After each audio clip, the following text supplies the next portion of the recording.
ধানের বাইরে কেউ দাঁড়িপাল্লাতে ফুটতে বলে সেখান থেকে সুস্থ বাড়িতে ফিরে আসবেন বিএনপি নেতা কর্মীদের কাছ থেকে। আপনাদের সেটা বলে দাঁড়িপাল্লায় ভোট দিয়ে কেউ স্বাভাবিকভাবে বাড়ি ফিরবেন এই আশা করা যায় না।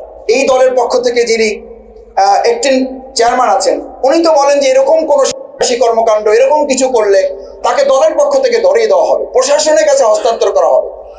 আমরা কি এটা আশা করতে পারি না? আমি বাউফলে ওই ভাইকে দেখতে গিয়ে বলে আসছি যে হয় ওনার কথাটা সত্য, না হলে যারা এই কাজটা করেছেন তারা এই কাজটা সত্য না। তাহলে এই কাজটা যদি সত্য হয়ে থাকে তাহলে 18% কথাটা সত্য হইতে হবে। পুলিশ যদি ব্যর্থ হয় তাহলে তো দল থেকে তাকে ধরে নিয়ে থানায় সোপর্দ করা উচিত ছিল। তাহলে আমি কি করে ওই দেশের ওই দলের ওই সরকারের প্রতি আস্থা রাখবো যে সরকারে গিয়ে সমস্ত সংস্কার জুড়ে ঠিক রাখা হবে?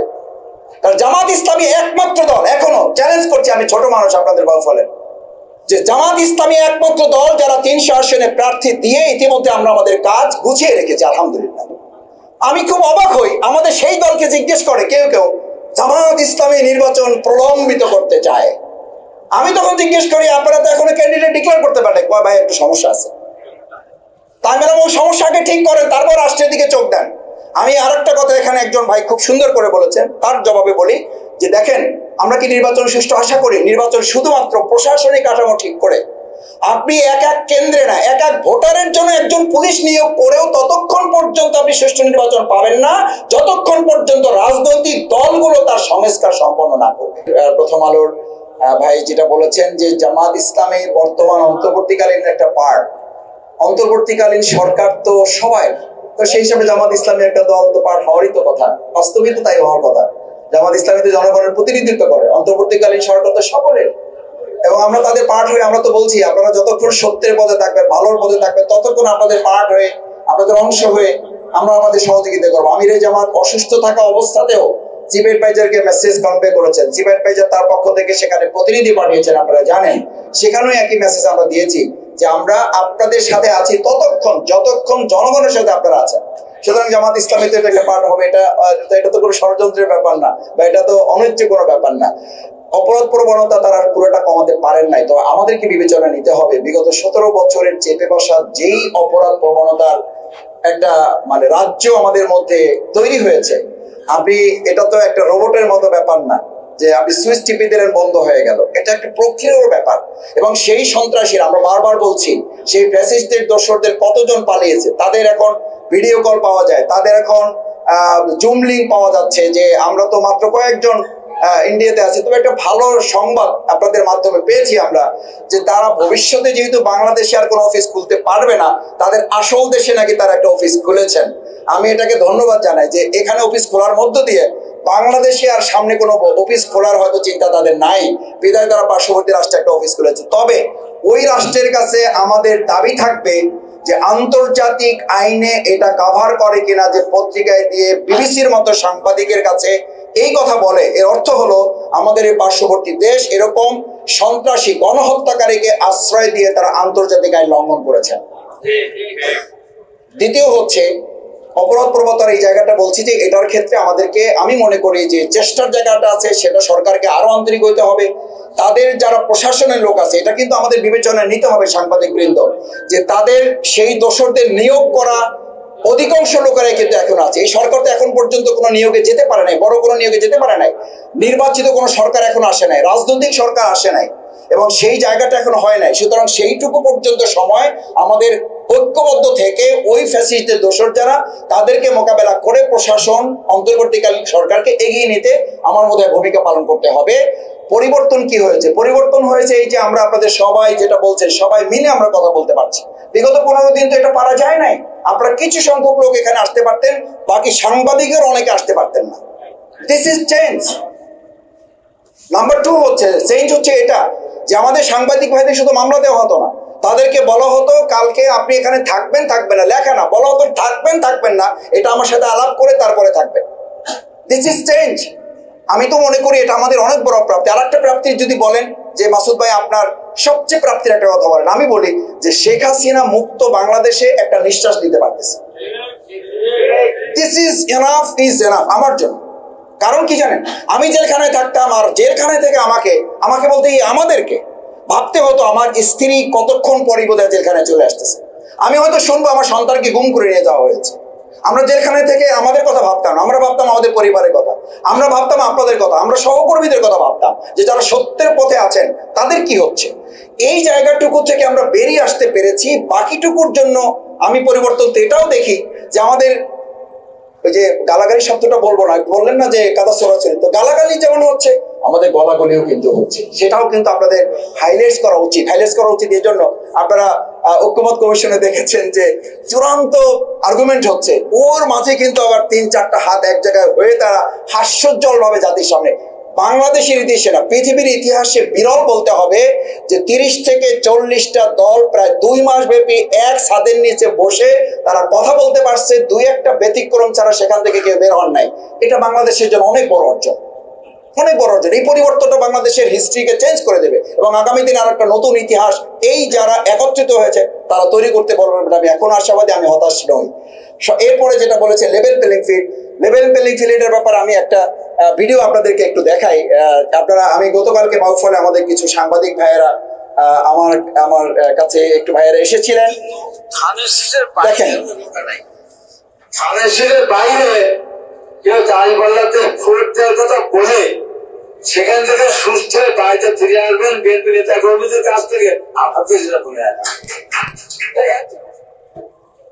আচ্ছা, আপনি একজন সাংবাদিক হিসাবে বলি, ওনাকে আপনারা চেনেন না এরকম কেউ এখানে থাকার কথা না, এবং উনি রাজনৈতিক দলের কর্মী না, উনি রাজনৈতিক দলের কোনো সেক্রেটারি না, উনি রাজনৈতিক দলের অ্যাডভাইজার মানে যিনি দল চালান, দলের চেয়ারম্যান, অ্যাক্টিং চেয়ারম্যান, ওনাদেরকে যারা অ্যাডভাইস করেন তারাই তো অ্যাডভাইজার। এইটুকু তো বুঝি, আমি তো একেবারে খুব ভালো বোঝা কোনো মানুষ না। তো উনি যখন কথা বলেন তখন ওনার সামনে আবার যারা বসেন তখন ওনার এই কথা শুনে হাতে তালি দিচ্ছেন। এই যে আমাদের একজন সাংবাদিক শ্রদ্ধেয় তিনি বলেছেন যে আমাদের প্রধানমন্ত্রী তো ডিক্লেয়ার হয়েছে, আমি এই কথা আরো আগে প্রেস ক্লাবে বলেছি, আমাদের নির্বাচনের দরকার কি, কেউ তো ডেট দিয়ে দিচ্ছেন, বলছে হয় ডেট দেন, আমি ডেট দিয়ে দিব, আমি এই কথা বলেছি। এবার কেউ একজন বলেছেন যে আমাদের প্রধানমন্ত্রী, আমাদের প্রেসিডেন্ট, তারপরে উপপ্রধানমন্ত্রী পর্যন্ত ভাগ হয়ে গেছে। এবং অত্যন্ত দুর্ভাগ্যজনক একটা কথা বলি, যখন রাস্তায় আমরা একসাথে আন্দোলন করতাম, আন্দোলন কোথায় গিয়ে দাঁড়াইছে তার খবর নাই, স্টেজে মারামারি দেখেছে আমার চোখের সামনে, যে মন্ত্রণালয় ভাগাভাগি নিয়ে ওখানে মারামারি চলতেছে। This is scenario. আমি বলছি এটা নিশ্চয়ই, আমি আপনার এই আপত্তি এবং আফসোসের সাথে, আপনার এই উদ্বেগ উৎকণ্ঠার সাথে আমি একমত, শুধু একমত, 100% একমত। এটা কি করে হয়? এবং আমরা তো কেউ ক্ষমতা নিয়েই নিয়েছি, আমরা বলে দিচ্ছি আমরা ক্ষমতায় গিয়ে কোনো সংস্কার রাখবো না, আমরা সব মুছে ফেলে দেবো। লেভেল প্লেইং ফিল্ডের কথা বাউফলে আমার ভাইকে বলেছি, আমার এক মানে বয়োবৃদ্ধ কর্মী, বর্ষিয়ান কর্মী, কিন্তু কিছু কর্মী থাকে না পুরাতন কর্মী, ওনার দাড়ির অর্ধেক পেকে গেছে, প্রায় 50-এর উপরে, মানে 55 বা 60-এর কাছাকাছি ওনার বয়স। উনি আমাদের 19 জুলাই প্রোগ্রামে কেন গিয়েছেন? উনি 5 তারিখের বিজয় মিছিলে বাউফলে জামাতের ব্যানারে কেন উনি মিছিলে অংশগ্রহণ করেছেন ওনাকে জিজ্ঞেস করা হয়েছে। এরপর ওনাকে প্রস্তাব করা হয়েছে, আপনাকে যুব দলের পক্ষ থেকে আমরা আসছি, আমাদের দলে আপনাকে অংশগ্রহণ করতে হবে, আপনাকে জামাত ছেড়ে দিতে হবে। যত কর্মীদের রাজনৈতিক দলগুলো তার কর্মীদের মধ্যে চিন্তা, দৃষ্টিভঙ্গির, দর্শনের পরিবর্তন না নিয়ে আসবে, কারণ আপনি পৃথিবীর কোথাও এই নিয়ম পাবেন না, সম্ভব না, বাস্তব না। রাসূল সাল্লাল্লাহু আলাইহি ওয়াসাল্লাম যে ইসলামী অনুশাসনের কথা বলেছে, জামাত ইসলামী যে ইসলামী রাষ্ট্রে, কল্যাণ রাষ্ট্রের কথা বলে, সেই রাষ্ট্রেও কি আমরা লক্ষ লক্ষ, হাজার হাজার অথবা কোটি কোটি আমরা কি পুলিশ নিয়োগ করবো? নিশ্চয়ই না। বরং জামাত ইসলামী বলেছে প্রত্যেক নাগরিকই হবে সেনাবাহিনীর দায়িত্ব পালন করবে, প্রত্যেক নাগরিক আইন শৃঙ্খলা বাহিনীর সদস্যের দায়িত্ব পালন করে। আপনাদের মনে আছে 5ই আগস্টের পর 3 থেকে 4 দিন বা 1 সপ্তাহ কোনো সরকার ছিল, রাস্তাঘাটে পুলিশ খুঁজে পাওয়া যাইত। দেশটা চলছে না চলে নেই? শুধু চলে নাই না, আমার গাড়ি চেক করে 7 জায়গায় আটকাইছে, আটকানোর পরে গাড়ি চেক করছে, আমি কিছু বলি নাই, মাস্ক পরা তরুণেরা, ছাত্ররা এসে আমার গাড়ির সামনে দাঁড়াইছে। আমি বললাম ভাইয়া আমি শফিকুল ইসলাম মাসুদ। বলছে ভাই গাড়ি যেহেতু চেক করা হয়ে গেছে এখন বৈষম্য হবে না, একটু নামেন, আপনার সাথে একটা ছবি তুলবো। আমি বললাম এইটা কিন্তু হবে না। বলছে না, ছবি না তুললে আপনাকে যাইতে দেবো না। তার মানে এখন তোমাদের ক্ষমতা আছে, ক্ষমতা, আমি এটা জোকের জন্য বলি নাই, যে তখন কিন্তু আমাদের এই তরুণ পরিবার, তার মানে এটা একটা সিনারিও আমাদের সামনে রেখে গেছে তারা, যে জনগণ যদি সচেতন হয়, তারা যদি ইম্পার্শিয়াল হয়, দলের ঊর্ধ্বে ওঠে। দেখেন আমাদের একটা স্লোগান আছে, ব্যক্তির চেয়ে দল বড়, দলের চেয়ে, বাস্তবে কিন্তু আমরা প্রমাণ দিচ্ছি দলের, দেশের চেয়ে দল বড়, দলের চেয়ে ব্যক্তি বড়, ব্যক্তির চেয়ে অন্যায়কারী আরো বড়। শুধু ব্যক্তি না, ব্যক্তির চেয়ে যে অন্যায় করে তার ধারে কাছে কেউ যেতে চায় না। পুলিশ তো পড়ে, নিজেরাই কথা বলে না। আমি তাদের দু একজনের সাথে কথা বলেছি, এইবার বাউফলে কথা বলে এসেছি। আমি বললাম যে ভাই তাকে ধরাই দিচ্ছেন না কেন? সেই কথাটা যদি শুনেন তাহলে ভয়ঙ্কর হতাশার বাণী। হতাশার বাণী কি? যে যত বেশি জামাতকে, ছাত্র শিবিরকে যে যত বেশি গালিগালাজ করতে পারবে, যে যত বেশি অত্যাচার করতে পারবে, তার নমিনেশন তত কনফার্ম। কানে ইমেজিন, আপনি ভাবতে পারেন এটা তাদের দলের লোকদের কথা আমি নিজে শুনে তারপরে বলছি। এটা আমি ইউনিভার্সিটিতে দেখতাম, আমার রাজশাহী ইউনিভার্সিটি ভাই এখানে আছেন, আমরা এটা ইউনিভার্সিটিতে দেখতাম। যারা দল চেঞ্জ করে এসে নতুন ভূমিকা পালন করে তারা অতিরিক্ত অত্যাচার করে।